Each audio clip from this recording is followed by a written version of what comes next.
અને જેટલી ગાડી હોય એનું ઓડિટ કરવાનું, બરાબર, કાયદેસરનું આઈડી. પણ જો તમારું આઈડી બંધ હશે, તમારા પેપર ડોક્યુમેન્ટ હશે, એમાં અમે કોઈ સપોર્ટ નહીં કરી.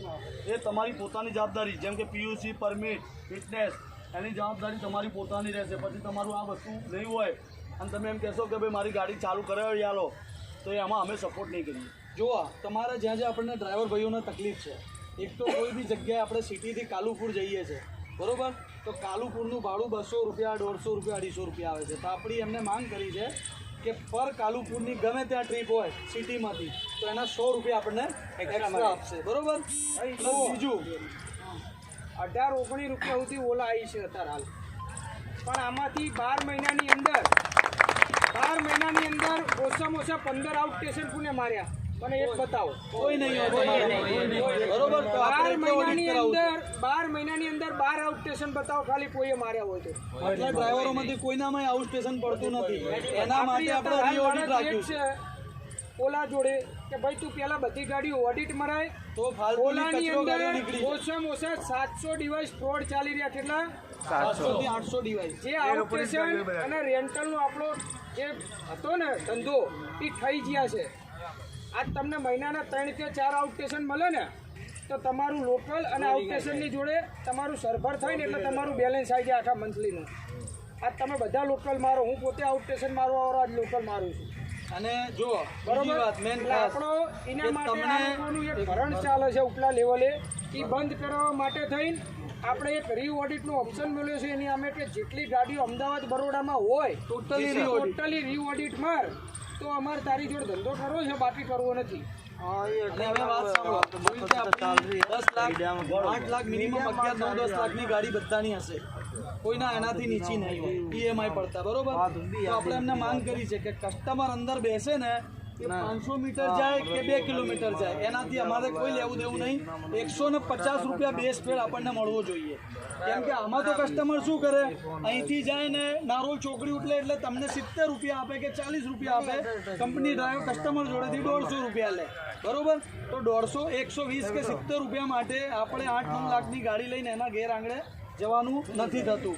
એટલે બેઝ ફેર મિનિમમ કોઈ બી ટ્રીપ હોય નાની 0 થી 3 કિલોમીટર એના 150 રૂપિયા આપણે જોઈએ.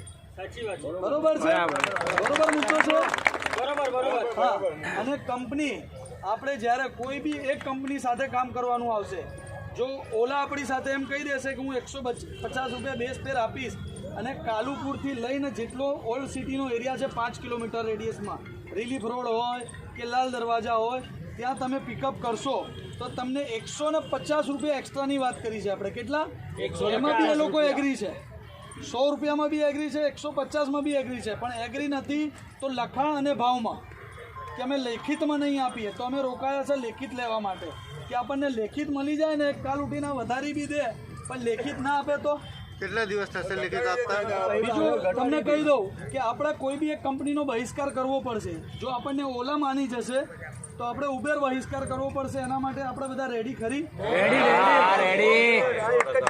બરોબર. જેવી રીતે અમદાવાદમાં કોઈ પેસેન્જર ઉતરે ને તો એક જ એને થવું જોઈએ કે ભાઈ અમદાવાદમાં શું કે યાર ભૈયા વહાં તો ખાલી ઓલા ચાલે છે, ઉબેર ડિલેટ માનના પડેગા, બરોબર. બીજું કે તમારી કોઈ બી આઈડી બંધ હશે, ધારો કે કોઈ કહેશે કે મારી ઓલામાં આઈડી બંધ છે અને ગાડી બંધ છે, જો માણસ જેન્યુન હશે, ડોક્યુમેન્ટ જેન્યુન હશે તો એ જવાબદારી ચાલુ કરવાની ભાર્ગવ મારીને રાજુભાઈની એ કરાવી દઈશું.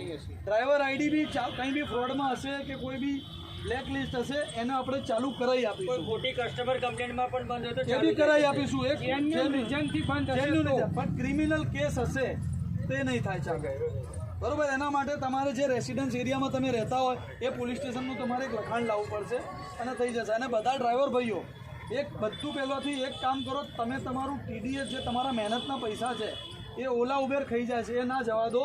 તમે બધા ઇન્કમ ટેક્સ રિટર્ન ખાલી 500 રૂપિયા થાય છે.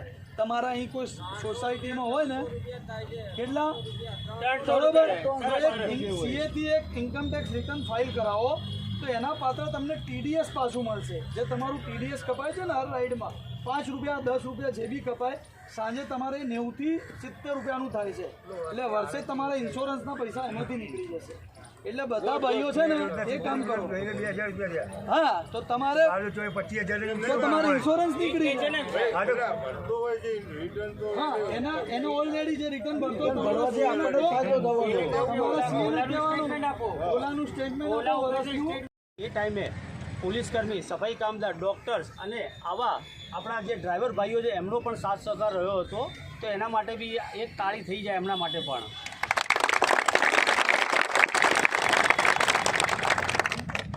વધુમાં તો અમે આ 6 દિવસની હડતાલ પરથી બેઠા છીએ પણ અમે એવી આશા રાખીએ છીએ કે આ સરકારમાંથી 6 દિવસથી હજુ અમારા કોઈ આગેવાનને કોઈ સરકારે બોલાવ્યા નથી કે કોઈ કંપનીના માણસોએ અમારો કોન્ટેક્ટ કર્યો નથી અમારા સામેથી કોન્ટેક્ટ કરવા પડે છે બીજું અમારે એવું કહેવું પડે છે કે અમારી yellow number plate commercial vehicle ગાડી હોય છે હવે આજના જમાનામાં તો આ કંપનીઓએ પોતાની વેન્ડરશીપો આપી દીધી અને વેન્ડરો પોતાની રીતથી 15,000 રૂપિયા લઈને વ્હાઇટ નંબર પ્લેટની ગાડીઓ ફેવરે છે અને એ 15,000માં આજે કોઈ પણ ઓફિસ લેવલનો કર્મચારી હશે 6 કલાક 8 કલાકની નોકરી કર્યા પછી 2-4 કલાકની ઓલા ઉબેરમાં ગાડી ફેવરી 1000 રૂપિયા લઈને જતો રહે છે તો પછી જો તમારે વ્હાઇટ નંબર પ્લેટની ગાડીઓ અટેચ કરવી હોય તો અમને કહી દો તો અમે પણ વ્હાઇટ નંબર પ્લેટની ગાડીઓ લાવી દઈએ 25,000 35,000 ઇન્સ્યોરન્સ અમને બી નહીં પહોંચાતા બહુ સાચી વાત છે એમની જે માંગ છે એ બિલકુલ સાચી છે તો એ સરકાર અપીલ કરી રહ્યા છે એમને સાથ સહકાર પૂરો આપે એવું એમનું કહેવું છે અને આપ જોઈ શકો છો કે આમાં બધા ડ્રાઈવરો જે છે એ બધા કોઈ એવી સારી પરિસ્થિતિવાળા નથી તો તમે ડ્રાઈવરો માટે શું કહેશો જે નાના વર્ગના માણસો એના માટે અમે 6 દિવસથી સ્વેચ્છાએકથી હડતાલ પાડેલી છે બરાબર અને અમે હાથ જોડીને નમ્ર વિનંતી કરી છે બધાને કગર્યા છે કે હાથ જોડીને કે તમે ઘરે બેસી રહો મહેરબાની કરીને કોઈ ડ્રાઈવર કદાચ કોઈ ધંધો કરતો હોય તો તમે એને હાથ જોડીને કહો કે પ્લીઝ અમને સપોર્ટ કરો કોઈ બી ગાડીને નુકસાન ના કરો કોઈને તકલીફ પડે એવું કામ ના કરો તમારા માટે જ ભલું કરીએ છીએ અમે એવું નથી કે હું પોતે જ છું આ